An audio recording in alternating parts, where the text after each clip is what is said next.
You don't remember me, do you? Ethan froze, the fork halfway to his lips.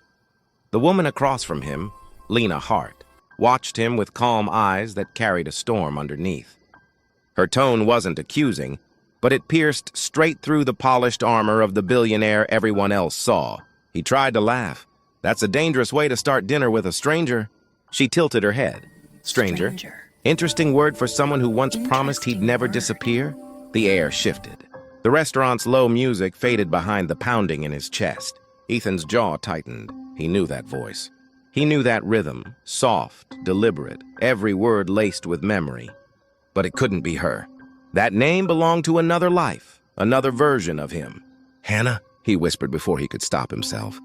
A small smile touched her lips. You do remember. He felt the ground move beneath the table. 15 years vanished in an instant. The small Boston apartment, the sketches on napkins, the long nights of dreaming before the first investor call that changed everything. He'd walked out on all of it, on her, to chase what he called destiny. She leaned back, eyes never leaving his. Relax, Ethan, I'm not here to haunt you. Maya said you needed a blind date. I didn't realize she meant it literally. He swallowed hard. You changed your name. I changed my life, she replied. The name came with it. Silence settled, heavy but electric. Around them, laughter and silverware clinking filled the room, but it felt miles away. Ethan forced a smile that didn't reach his eyes. You became a teacher, right? Poetry? You looked me up. Once or twice, he admitted. More than twice, she said softly. You always were terrible at pretending. He wanted to defend himself, but the truth was simpler than pride allowed. He had searched her name in quiet moments of insomnia, between interviews, on private flights. Always wondering what she'd say if he showed up again.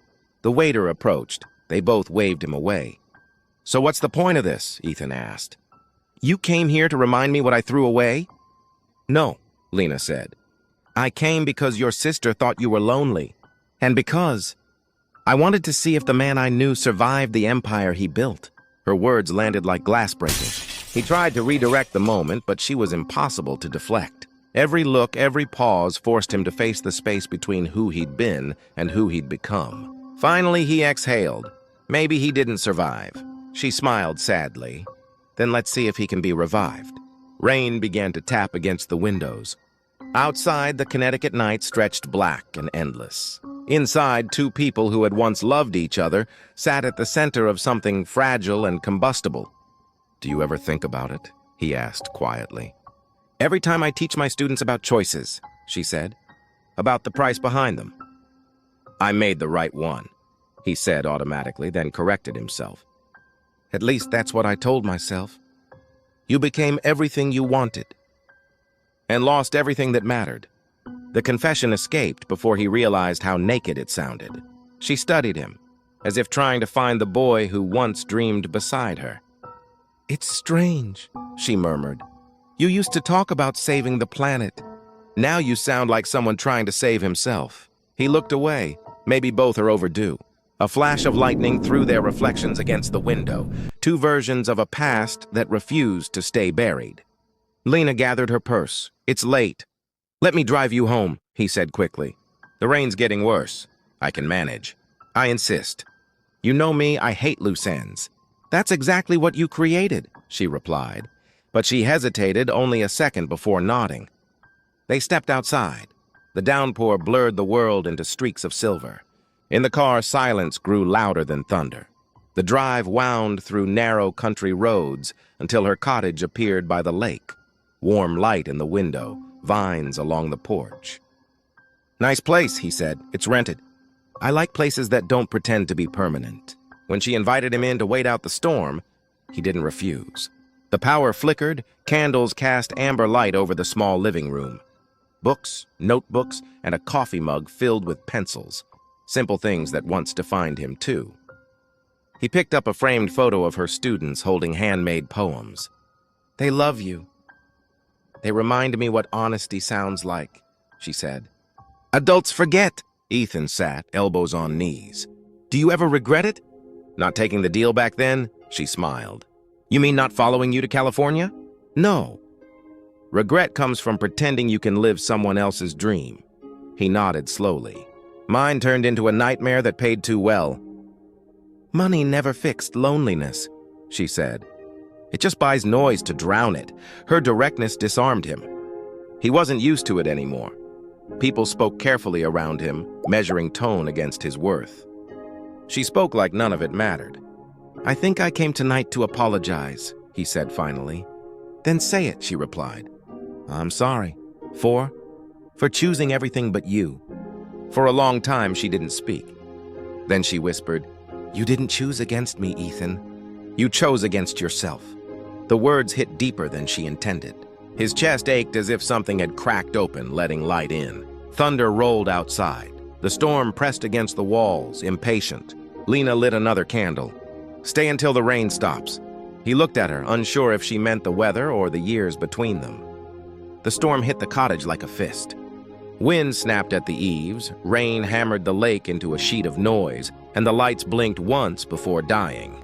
Lena's breath caught as darkness slid across the room, but her hands were steady. She struck a match. Flame flared, trembled, steadied. She lit one candle, then another, small islands of gold cutting the dark. Ethan moved beside her, close enough to feel the heat. I'll check the fuse. It's the whole road, she said, listening to the far-off silence of everything else. Sit. For once in your life, sit. He did. He sat on the rug by the coffee table while she settled on the floor opposite, cross-legged, candlelight warming her cheekbones. The quiet between them was fragile, but not empty.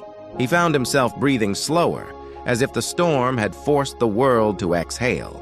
I never told you what happened after I left, he said. I can fill in some of it, she replied. Headlines are loud. Headlines lie, he said softly. Victor Lang found me. He said the world needed vision more than romance. He said I could either be a man in love or the man who changed everything. I let him choose for me. Her eyes flicked. You let him tell you who you were. I wanted to be extraordinary, he admitted. But not like this, not hollow. She reached for a notebook from the table and opened it, thumb tracing a dog-eared page. I wrote this the day you got on that plane, she said. Do you want to hear it? Please. She read, voice low. He kept the map, but threw away the road. He left trying to become a lighthouse, but forgot the shore that built his light. His throat tightened. I deserved that. It wasn't anger, she said. It was a prayer that you'd remember. He leaned forward, elbows on his knees. I forgot everything that made me worth remembering. The phone in his pocket buzzed. The name on the screen made his stomach clench. Victor Lang. He turned the phone face down, then off. Emergency? Lena asked. Only for the people who believe I belong to them. He watched the flame dance. They always call when they smell hesitation. Hesitation is honest, she said. Control is loud, he smiled despite himself. You still talk like poems are instructions for living. They are, she said. We just don't like listening. Thunder rolled. She rose and brought 2 mugs from the kitchen, steam curling like small ghosts. Ginger tea. Sit, no deals. No titles. He took the mug, fingers brushing hers.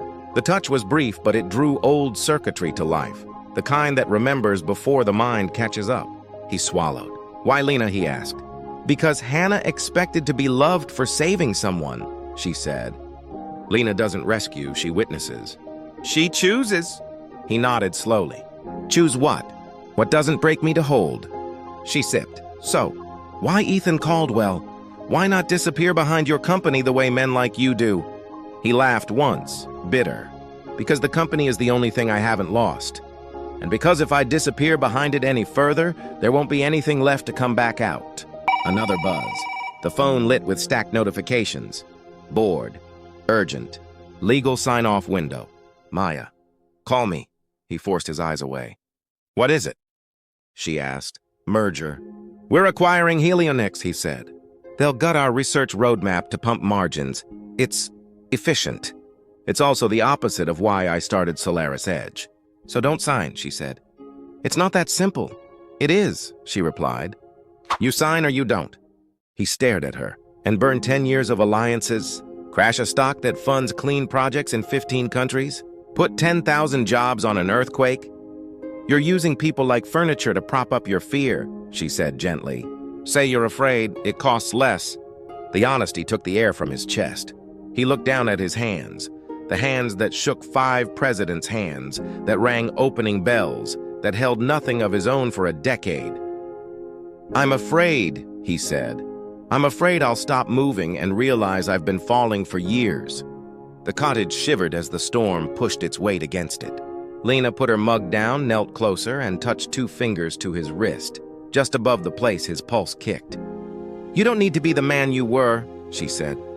You just have to stop being the man who forgot him. He looked up. I don't know how. You do. You just don't like how small the first step feels. Tell me, he said. Tell Victor no, he laughed, helpless. You make everything sound like a vow. It is, she said, to yourself. The phone vibrated again. He turned it on, thumb hovering.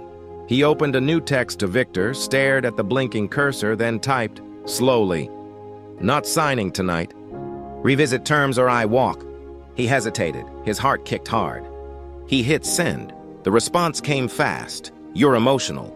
Don't do this. We own the room. Show up at 7 a.m. or don't bother coming in. He swallowed. There it is, he said. The door closing, or opening, she said. He slid the phone away, as if setting down a weapon that had been hot for years. The sound of the storm softened, or maybe he was just hearing something else for the first time, the steadiness of his own breathing. Why did you agree to this date? He asked. Really? Because I wanted to see if you could look me in the eye without apologizing to your future, she said. Because I wanted to see if the boy who sketched windmills on napkins still knew how the wind works. He smiled, helpless and young for a heartbeat. I still sketch. In my head. Try paper, she said, sliding a pencil toward him. Be clumsy, be real. He looked at the blank page like it was a cliff and a shore at the same time. He put the pencil down, picked it up, put it down. He exhaled and began to draw. Lines for a small neighborhood array, community-owned, shaded trees, kids on bikes, rooftops that belonged to the people beneath them. Lena watched, something warm flickering through her calm. There, she whispered. He's not dead.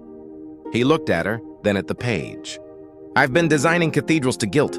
This feels like building a window.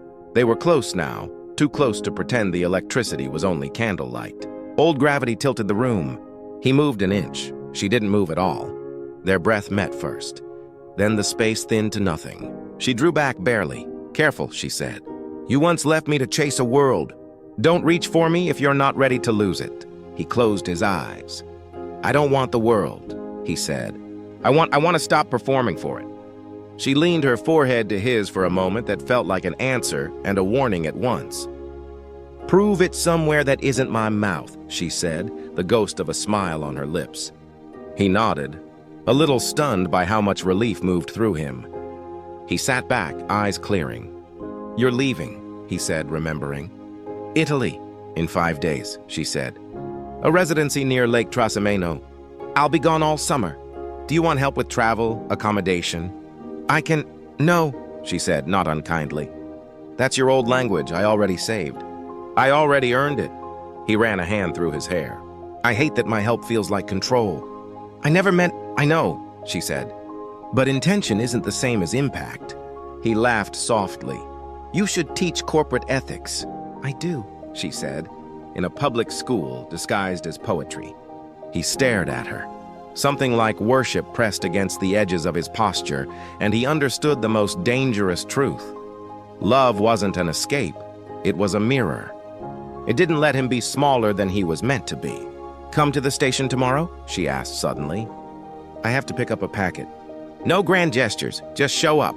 Yes, he said instantly. Good, she replied, then softened. Stay until the rain quiets. There's a blanket in the hall. He took it but didn't lie down. He sat by the window and watched the lake churn while she wrote, pen scratching the page like a heart learning a new rhythm. Sometime after 3, he drifted half asleep in the chair, head tilted, the blanket sliding to his lap. He woke to the faint smell of coffee and the silver of morning rain. Lena stood at the stove, hair gathered, face bare.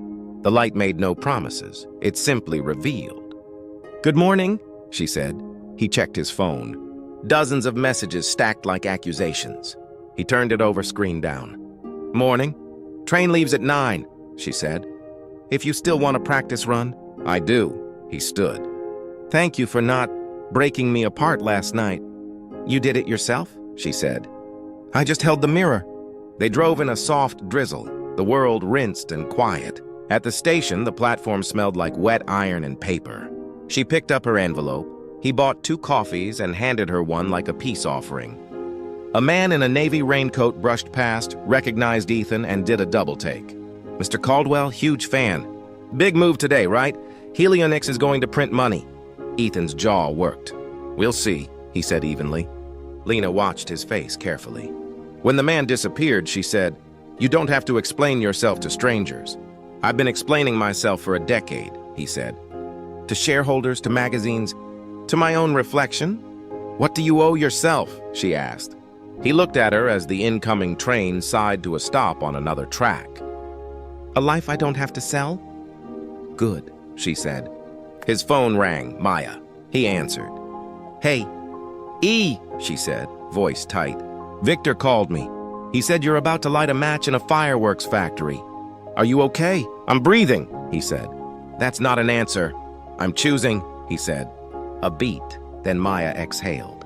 "I love you for that. Do what you believe, I'll handle the shouting." He closed his eyes, relief so fierce it almost buckled his knees. "Thank you." He hung up and found Lena watching him with something like pride and caution tangled together. "You'll lose things," she said. "I already did," he replied. "Maybe it's time I lost the ones keeping me from myself." They walked the platform without talking, the rhythm of their steps sinking by accident.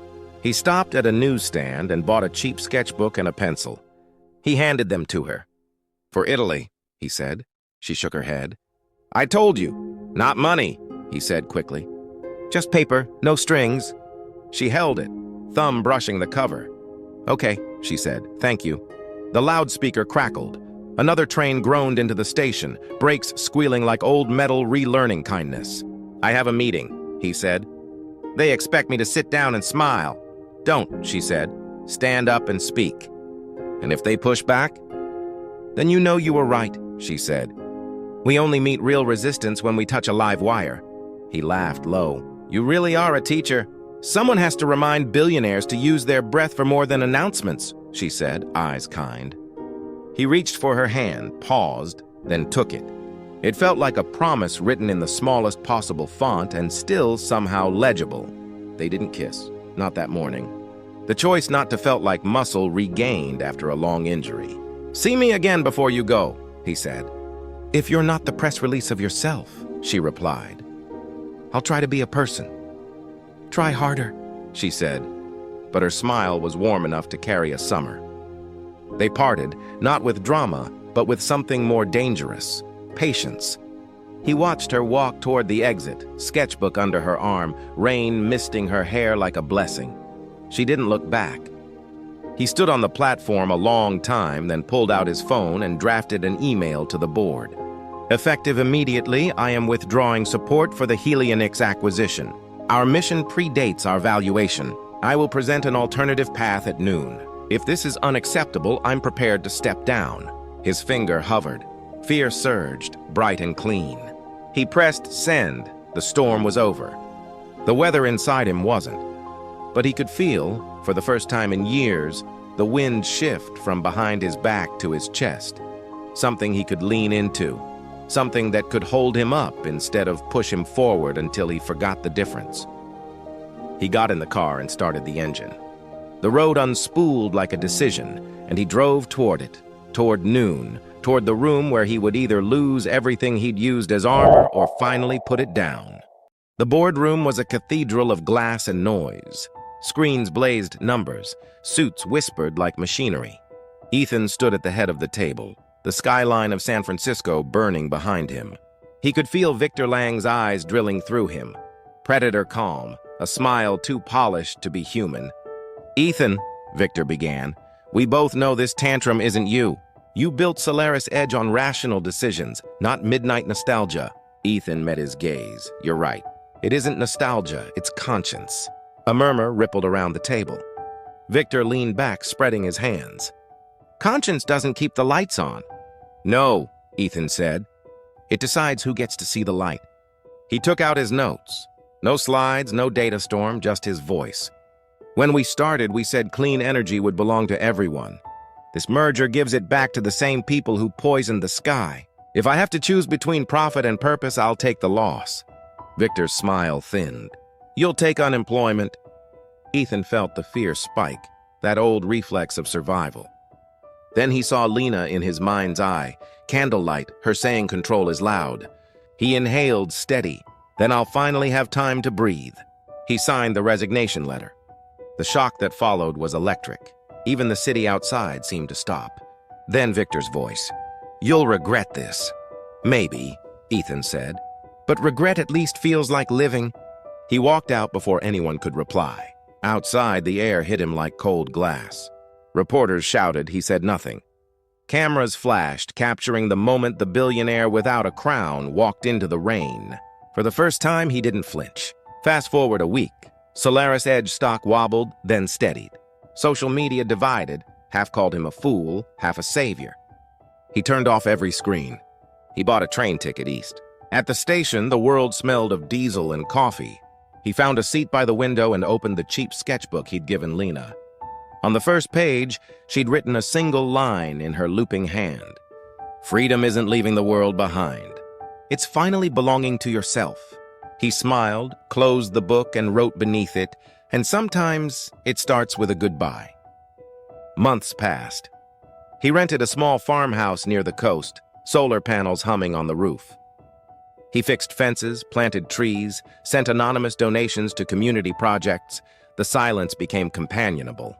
When his sister called to check in, she asked, "Do you miss it?" "Sometimes," he said, "but I don't miss who I was." In July, a letter arrived, postmarked Italy. The paper smelled faintly of salt and ink. Ethan, it read, "The light here is the color of forgiveness. I read about what you did. I thought you'd vanished again, but this time it sounds like you found somewhere real. I leave my window open every night. Maybe the wind still knows your name. Lena." He stood by the window, letter trembling slightly in his fingers. Outside, the ocean broke itself against the rocks, tireless. He imagined her on another shore, hair lifting in Mediterranean wind. The distance felt less like loss, more like alignment. Two constellations separate but visible from the same sky. Later that evening, he joined a group of locals to install panels at a small school. A boy asked, "You used to be the big boss, right? Why are you doing this?" Ethan smiled. "Because it feels good to work for the sun instead of the spotlight." The boy grinned. "That's cool." As the sun dropped, light caught the new panels, spilling gold across the yard. Ethan looked up, almost expecting to see her there. But it was only the sky, vast and honest. That night, he wrote her back, "I'm learning to build smaller things. They last longer?" He didn't know if she'd reply. It didn't matter. What mattered was the rhythm of breath and pencil, the quiet hum of panels feeding power into homes that had never known steady light. He walked outside barefoot on the grass. The stars above were cold and endless, but they didn't feel empty anymore. He raised his face to them, whispering, "Thank you for remembering me." A breeze stirred, gentle and certain. He smiled. And if you felt something in this story, if you've ever chased a dream so far you almost lost yourself, don't forget to like, subscribe, and leave a comment about what you'd change if you could start again. Your story might be the next one we tell.